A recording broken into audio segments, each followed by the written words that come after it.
नमस्कार। मेरा पूरा देश सुन रहा है। राष्ट्र की आवाज 140 करोड़ लोगों की एक ही आवाज। आपके साथ में हूं सरफराज। मैं सरफराज सैफी आपको बताना चाहता हूं, हिंदुस्तान में इस वक्त चुनावी माहौल है। दो राज्य झारखंड महाराष्ट्र में विधानसभा चुनाव हैं। इसके अलावा उत्तर प्रदेश से लेकर हिंदुस्तान के कई राज्यों में उपचुनाव है और इस चुनाव को जीतने के लिए चाहे सत्ता पक्ष हो या विपक्ष पूरी ताकत झोंक रखी है। पिछले कुछ चुनावों को अगर देखें तो चुनाव कहीं के भी हो, मुद्दा कोई भी हो, लेकिन चुनाव जैसे जैसे तेजी पकड़ते हैं वैसे वैसे धर्म की विसात बिछ जाती और वोटों के चालें उस पर चली जाने लगी। और इस बार के चुनाव में ऐसा ही हो रहा है। इस बार के चुनाव में जाति धर्म और बांटने काटने की लगातार राजनीति हो रही है। कोई नारा दे रहा है बटोगे तो कटोगे, कोई नारा दे रहा है जुड़ोगे तो जीतोगे। और इस चुनावी जंग में आखिर किसने क्या कुछ कहा है, यह आज आपको राष्ट्र की आवाज के जरिए बताने, दिखाने, समझाने की कोशिश करूंगा।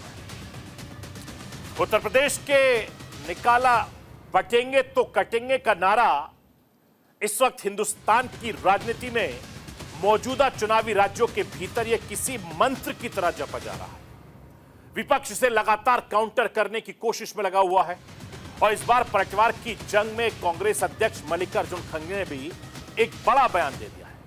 मल्लिकार्जुन खड़गे ने भी सीएम योगी पर निशाना साधते हुए उनके भगवा कपड़ों पर ही सवाल उठा दिया, जिसके बाद एक नया चुनावी बखेड़ा खड़ा हो गया है। सवाल यह भी उठता है, आखिर मल्लिकार्जुन खड़गे ने ऐसा क्या कह दिया जिसकी वजह से हर तरफ बवाल मचा हुआ है। यह भी राष्ट्र की आवाज के जरिए आपको दिखाऊंगा। महाराष्ट्र में चुनाव फुल स्पीड पर है और इस चुनाव में बीजेपी कटेंगे तो बटेंगे से लेकर एक है तो सेफ है का दांव आजमा रही है, तो विपक्ष बीजेपी की इस कोशिश को नाकाम करने की पूरी कोशिश कर रहा है। और इस बीच महाराष्ट्र में धर्म युद्ध बनाम वोट युद्ध की लड़ाई शुरू हो गई है। महायुति और महाविकास की आघाड़ी की लड़ाई में असदुद्दीन ओवैसी अपनी जगह तलाश रहे हैं। उनकी एंट्री हो चुकी है अपने अंदाज में, अपने पुराने दांव के साथ। यानी यह चुनाव पूरी तरीके से हिंदू मुसलमान पर शिफ्ट हो गया है। क्या महाराष्ट्र के चुनाव में मुस्लिम वोट इतने हैं कि वो नतीजों पर असर डाल सकेंगे? आज आपको राष्ट्र की आवाज के जरिए यह भी समझाने की कोशिश करूंगा। मैं अपने हिंदुस्तान के कोने कोने की आवाज को दिल्ली तक पहुंचाता हूं, दिल्ली की आवाज को देश दुनिया के कोने कोने तक पहुंचाता हूं। नेताओं की आवाज को मैं आम लोगों तक पहुंचाता हूं, आम लोगों की आवाज को मैं अपने देश के हुक्मरानों तक पहुंचाता हूं। आपकी आवाज से मिलती है मेरी आवाज और बन जाती है राष्ट्र की आवाज।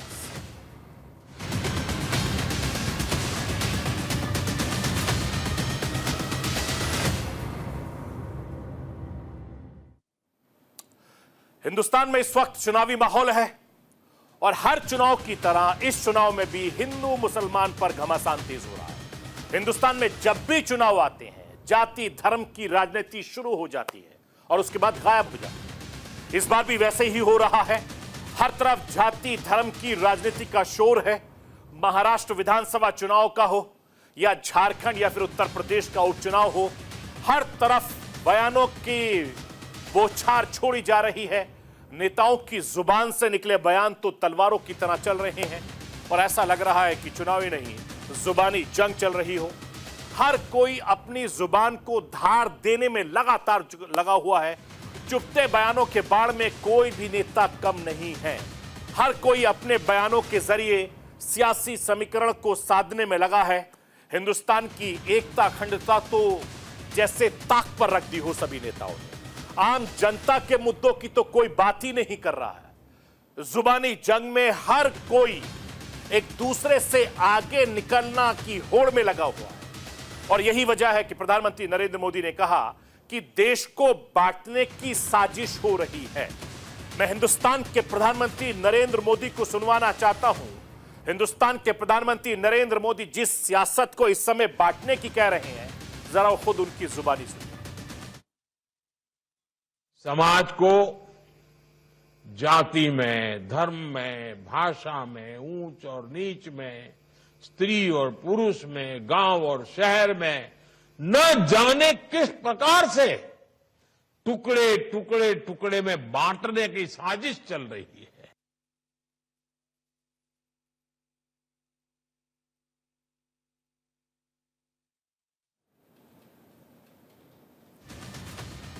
मैं आपको यह भी बताना चाहता हूं कि उत्तर प्रदेश से निकला बटेंगे तो कटेंगे का नारा इस वक्त हिंदुस्तान की राजनीति में मौजूदा चुनावी राज्यों के भीतर यह किसी मंत्र की तरह हर कहीं झपा जा रहा है। बटेंगे तो कटेंगे ने राजनीति की उस पिच को तैयार कर दिया जहां सत्ता पक्ष हो या विपक्ष हो, इस पिच पर बैटिंग सबको करनी पड़ रही है। दोनों तरफ चुनावी नारे इसी के इर्द गिर्द गड़े जा रहे हैं, घूम रहे हैं। कोई कह रहा है कि बटेंगे तो कटेंगे, कोई कह रहा है तो एक है तो सेफ है, कोई कह रहा है जुड़ेंगे तो जीतेंगे। दोनों ही खेमों की सियासत इन्हीं नारों के इर्द गिर्द घूम रही है। मैं आपको उत्तर प्रदेश के मुख्यमंत्री योगी आदित्यनाथ का वो बयान सुनवाना चाहता हूं जो कहा था कि बटेंगे तो कटेंगे, जिसके बाद लगातार हिंदुस्तान में इस नारे के बाद से सियासत और ज्यादा तेज हो गई।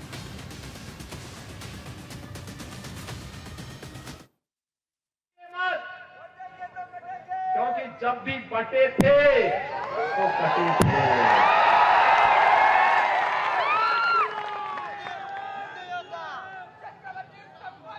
एक है तो नेक है, एक है तो सेफ है, और बटे थे तो कटे थे। हमें बटना नहीं है, एकजुट होना है। एकजुट होकर के यहां पे महायुति गठबंधन को जो मोदी जी के नेतृत्व में आज पूरे देश के अंदर कार्य कर रहा है एनडीए के रूप में। और जो नारा दिया इन्होंने, जो नारा दिया है, दुनिया में के इतिहास में कहीं इतना नेगेटिव नारा नहीं दिया होगा जो ये नेगेटिव नारा दिया है इन्होंने। ये दुनिया के इतिहास में कभी ऐसा नारा नहीं आया होगा कि बटोगे तो कटोगे। और ये नारा कहां से लेकर के आए? ये नारा वहीं से अंग्रेजों से सीख करके आए जिन्होंने कभी कहा था डिवाइड एंड रूल।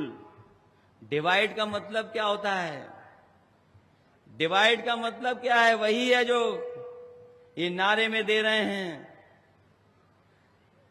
ये जो डिवाइड एंड रूल वाले लोग हैं, ये उन्हीं अंग्रेजों के विचार बंसी हैं, उन्हीं अंग्रेजों के वचन बंसी हैं जिन्होंने इस देश को बांट करके राज करने का काम किया था।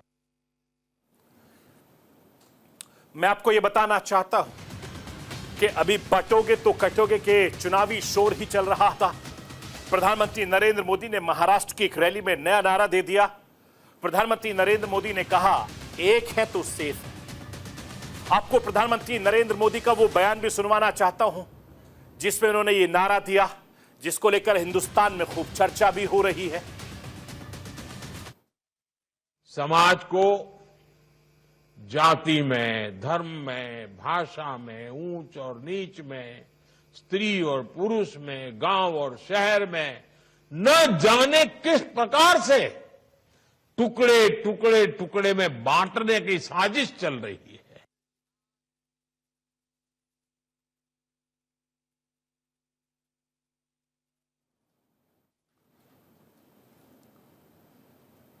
मैं आपको यह भी बताना चाहता हूं कि उत्तर प्रदेश, हरियाणा से निकलकर महाराष्ट्र में कांग्रेस ने जब इसे अपना हथियार बनाया तो कांग्रेस भी उन्हीं के बनाई पिच पर खेलने लगी।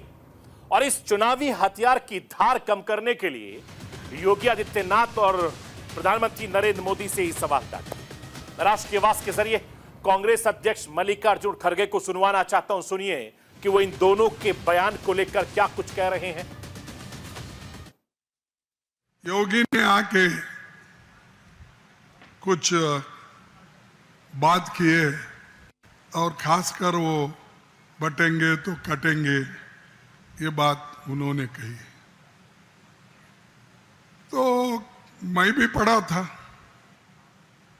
मैं आपके एक नोटिस को लाना चाहता हूं।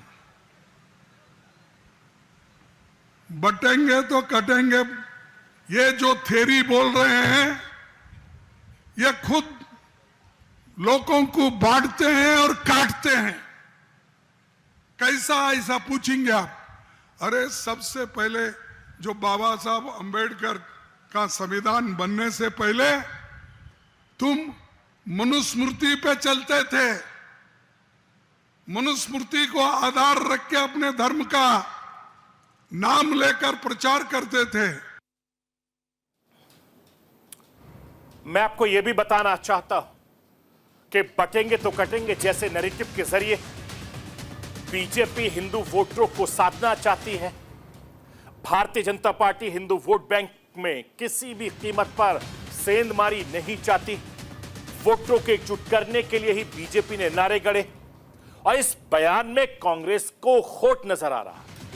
अगर कांग्रेस अध्यक्ष के बयानों का विश्लेषण करें तो कुछ बातें निकल कर आती हैं। मैं राष्ट्र की आवाज के जरिए आपको मल्लिकार्जुन खड़गे का बयान का विश्लेषण भी बताना चाहता हूं, जरा सुन लीजिए, देख लीजिए। मल्लिकार्जुन खड़गे ने कहा कि गांधी जी की हत्या करने वाला गोडसे इनकी विचारधारा वाला था। मल्लिकार्जुन खड़गे ने कहा कि गांधी जी को भी, इंदिरा गांधी को भी इन्हीं के विचारधारा वालों ने हत्या की। मल्लिकार्जुन खड़गे ने कहा कि हम एक रहना चाहते हैं तो गोलियां हमारे ऊपर ही चलती। मल्लिकार्जुन खड़गे ने यह भी कहा कि राजीव गांधी भी इस देश को एक रखना चाहते थे, उनकी हत्या भी कर दी गई। मल्लिकार्जुन खड़गे ने कहा कि भारतीय जनता पार्टी को जनगणना करवाने में क्या गलत लग रहा है। मल्लिकार्जुन खड़गे ने यह भी कहा कि मोदी हमेशा बांटने की बात करते हैं, मोदी के पास गरीबों के लिए काम नहीं है, शिक्षा नहीं है। मैं आपको यह भी बताना चाहता हूं कि महाराष्ट्र की चुनावी रण में बटेंगे तो कटेंगे पर कांग्रेस अध्यक्ष मल्लिकार्जुन खड़गे ने फिर पलटवार किया। अगले दिन झारखंड में चुनावी मैदान में सीएम योगी और उनके नारों पर निशाना साधते साधते योगी आदित्यनाथ के कपड़ों पर पहुंच गए। मुख्यमंत्री योगी आदित्यनाथ के भगवा वस्त्र पर ही मल्लिकार्जुन खड़गे ने सवाल उठा दिया, जिसके बाद नया सियासी बखेड़ा खड़ा हो गया। अब भारतीय जनता पार्टी से साधु संत का अपमान बता रही है और कांग्रेस को घेर रही है। मैं राष्ट्र की आवाज के जरिए मल्लिकार्जुन खड़गे का वो बयान भी सुनवाना चाहता हूं, जिसको लेकर उत्तर प्रदेश से लेकर हिंदुस्तान के अलग अलग हिस्सों में सियासत चल रही है। उत्तर प्रदेश के deputy chief minister Brajesh Pathak इस पर किस तरह का पलटवार कर रहे हैं, वो भी आप सुन लीजिए। मैं ये कह रहा हूं उनको, बीजेपी को, या तो सफेद कपड़े डालो, या तो सन्यासी कपड़े डालते हो, गेरुआ डालते हो, पॉलिटिक्स से बाहर हो जाओ।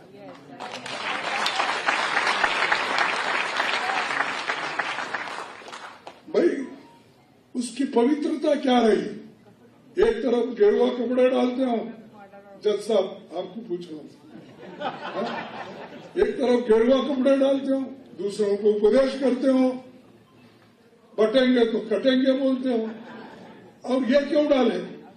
अरे आपका काम तो है सबको जोड़ना, सबसे प्रेम से बात करना, सबको एक रखना।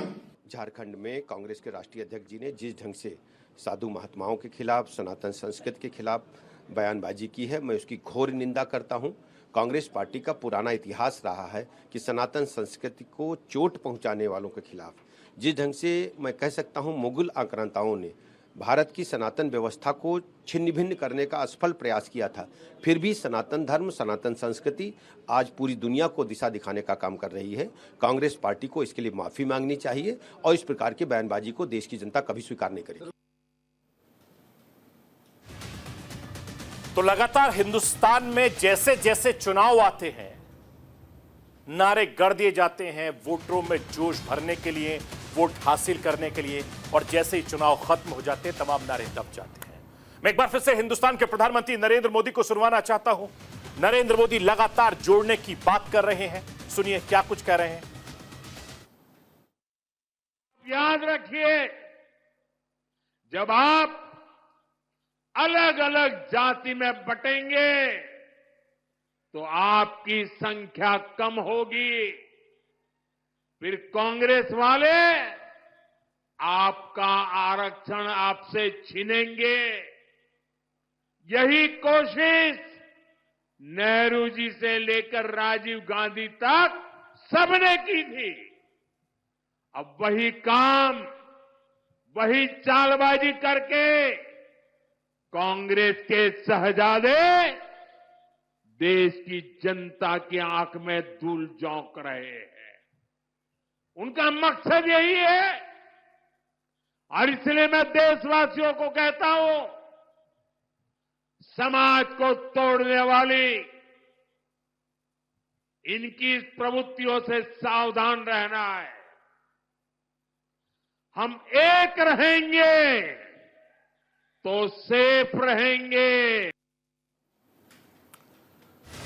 मैं आपको यह भी बताना चाहता हूं कि उत्तर प्रदेश के मुख्यमंत्री योगी आदित्यनाथ का बयान बटेंगे तो कटेंगे और प्रधानमंत्री नरेंद्र मोदी का बयान एक है तो सेफ है के बाद से चुनावी सियासत इन्हीं नारों के इर्द गिर्द घूम रही है। सियासी रिएक्टर स्केल पर जो इस वक्त नया भूचाल आया है उसका केंद्र भी यही है, या यूं कहें कि बटेंगे तो कटेंगे और एक रहेंगे तो सेफ रहेंगे का विस्तार हो रहा है।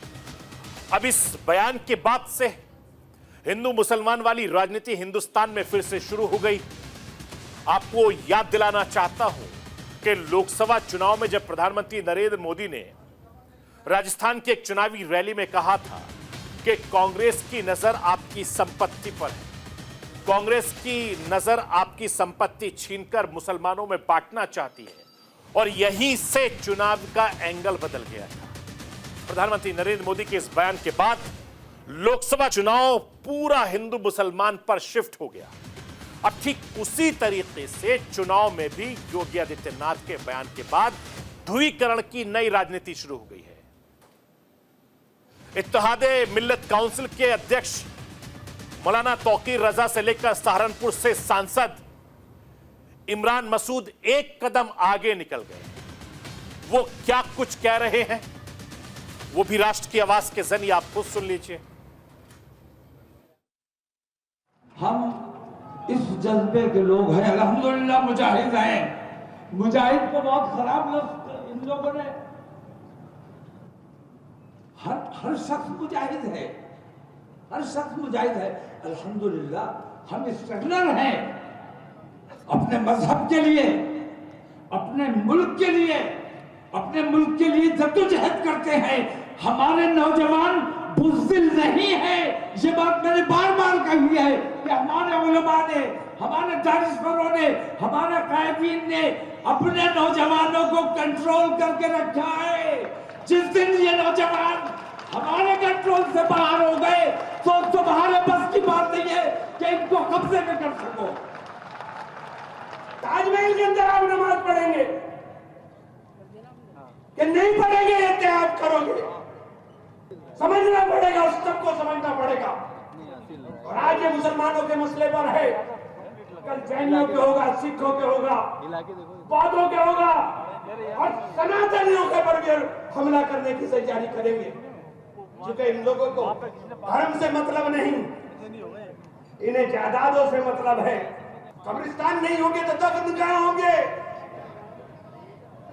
दिल करेगा नमाज पढ़ने के लिए, मस्जिदें कहां होंगी? कहां पढ़ोगे नमाज? मैं आपको यह भी बताना चाहता हूं कि जैसे जैसे चुनाव की तारीख नजदीक आ रही है, करीब आ रही है, वैसे वैसे हिंदू मुस्लिम लगातार जोर पकड़ रहा है ऐसे मुद्दे। महाराष्ट्र के उप मुख्यमंत्री देवेंद्र फडणवीस ने वोट जिहाद का जिक्र किया। देवेंद्र फडणवीस ने अपने भाषण में लोकसभा चुनाव के दौरान धुले के नतीजों का वोट जिक्र जो है वो वोट जिहाद के तौर पर किया, और फडणवीस ने कहा था कि जिहाद का मुकाबला वोटों से, धर्मयुद्ध से करना होगा। देवेंद्र फडणवीस से वोट जिहाद वाले बयान के बाद सांसद असदुद्दीन ओवैसी ने भी पलटवार किया और अपने ही अंदाज में निशाना भी साधा। मैं आपको सुनवाना चाहता हूं कि देवेंद्र फडणवीस ने क्या कुछ कहा और असदुद्दीन ओवैसी ने किस तरीके से जवाब दिया। सुन लीजिए दोनों बड़े नेताओं को। आज जिस प्रकार से हम लोगों ने पिछले चुनाव में वोट जिहाद देखा, एक प्रकार से उनके सारे धर्मस्थलों के ऊपर बैनर लगे, पोस्टर लगे, कस्में दिलाई गई और लोगों को वोटिंग के लिए बाध्य किया गया और कहा बस एक ही चीज करनी है, मोदी जी को हराना है, ये कहकर एक वोट जिहाद किया गया। हम लोग थोड़े सोए हुए थे, इसलिए कई जगहों पर हम लोगों को मात खानी पड़ी, लेकिन अब वोट जिहाद का जवाब वोट के धर्म युद्ध से हमको देना है और अब कोई भी सोएगा नहीं, अब सबको मतदान के लिए जाना है। अब फडणवीस आरएसएस बीजेपी बोल रही वोट जिहाद, यानी धूलिया में मालेगांव सेंट्रल की सीट से बीजेपी के उम्मीदवार को वोट नहीं मिला तो फडणवीस बोल रहे वोट जिहाद। हमको सेंट्रल मालेगांव से वोट नहीं मिले, जहां तुम्हारे को वोट नहीं मिला वहां जिहाद हो गया, जहां तुम्हारे को हार गए वहां जिहाद हो गया। तुम गुजरात में भी एक सीट हार गए, कैसा हारे बोलो? तुम हैदराबाद में मेरे खिलाफ हार गए, कैसा हारे बोलो?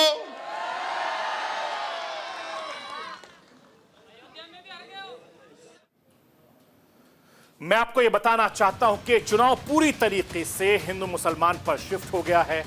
हर कोई अपने अपने वोटरों को साधने में लगा है। महाराष्ट्र चुनाव में मुस्लिम वोट इतने हैं कि वो नतीजों पर असर डाल सकेंगे। और क्या महाराष्ट्र के चुनावी रण में मुस्लिम वोटों की ताकत क्या है, मैं राष्ट्र की आवाज के जरिए आपको वो भी बताना, दिखाना, समझाना चाहता हूं। लाइए स्क्रीन पर। साल 2011 की जनगणना के मुताबिक महाराष्ट्र में कुल मुस्लिम आबादी करीब 1.5 करोड़ की है, जो कुल महाराष्ट्र की आबादी क्या 11.54% है। अगर आप जिलेवार तरीके से बताऊं तो महाराष्ट्र के कुल 36 जिलों में से 16 जिले ऐसे हैं जहां मुस्लिमों की आबादी 3 लाख से ज्यादा है और इन जिलों में मुस्लिम वोटर अहम भूमिका निभाते हैं। अब अगर इसे विधानसभा सीटों के हिसाब से देखें तो महाराष्ट्र में कम से कम 38 विधानसभा सीटें ऐसी हैं जहां मुस्लिम आबादी 20% या उससे ज्यादा है। इनमें से 15 सीटें ऐसी हैं जहां मुस्लिम आबादी 30% से ज्यादा है और 9 सीटों पर मुस्लिम आबादी 40% से भी ज्यादा है।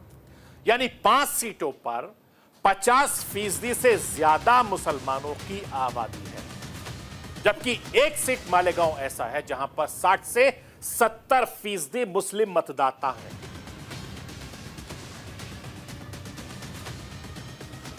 अगर लोकसभा की मैं बात करूं तो लोकसभा चुनाव में मुस्लिम मतदाता महाविकास अघाड़ी के साथ गई थी और 2024 के लोकसभा चुनाव में महाविकास अघाड़ी के साथ 74% वोट गए थे, जबकि महायुति को सिर्फ 12% मुस्लिम वोट मिले। और यही वजह है कि विधानसभा चुनाव में मुस्लिम वोटों को साधने के लिए महायुति सरकार ने चुनावी ऐलान से ठीक पहले मुस्लिमों के लिए कई ऐलान भी किए थे। वो ऐलान क्या थे, मैं राष्ट्र की आवाज के जरिए आपको वो भी बताना, दिखाना चाहता हूं। महाराष्ट्र के मदरसों में पढ़ाने वालों की तनख्वाह जो मौलवी हजरात होते हैं, डीएल वालों का वेतन 6,000 रुपए से बढ़ाकर 16,000 रुपए कर दिया, जबकि बीएड वालों का वेतन 8,000 से लेकर 18,000 रुपए कर दिया। और विरोधी दल इसे भारतीय जनता पार्टी को इस पर घेर रहे हैं। वो पूछ रहे हैं कि क्या ये वोट जिहाद नहीं है। यानी दोनों तरफ से अपने अपने वोटरों को साधने में राजनेता लगे हैं, लेकिन इन नेताओं को यह पता है कि इससे देश का माहौल खराब होता है। हिंदुस्तान की एकता अखंडता की हिंदुस्तान की ताकत है और उसी ताकत को तमाम राजनीतिक पार्टी के नेता तोड़ने में लगे, वो भी महज वोटों के लिए। लेकिन ये हिंदुस्तान की संस्कृति, हिंदुस्तान की तहजीब, हिंदुस्तान का भाईचारा, प्यार, मोहब्बत है जो इस मुल्क को अभी भी बांटने नहीं दे रहा है। चाहे वो गांव हो, शहर हो, कस्बे हो या मेट्रो सिटीज हो, हर कोई ये जानता है कि नेताओं की बयानबाजी पर भरोसा नहीं करना है, क्योंकि वो सिर्फ वोट बैंक के लिए इस तरीके से बयान देते हैं, वोट अपने पाले में लाते हैं और उसके बाद गायब हो जाते हैं। और यही बात है और यही हिंदुस्तान की खूबसूरती है कि यहां पर हिंदू, मुस्लिम, सिख, ईसाई, बौद्ध सब मिलकर हर धर्म के लोग एक साथ रहते हैं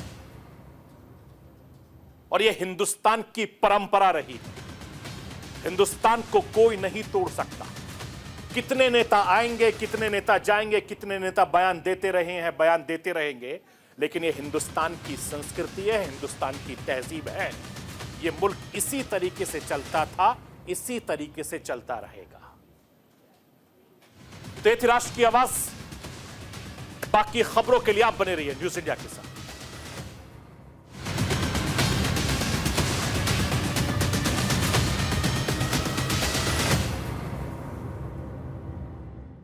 लाडकी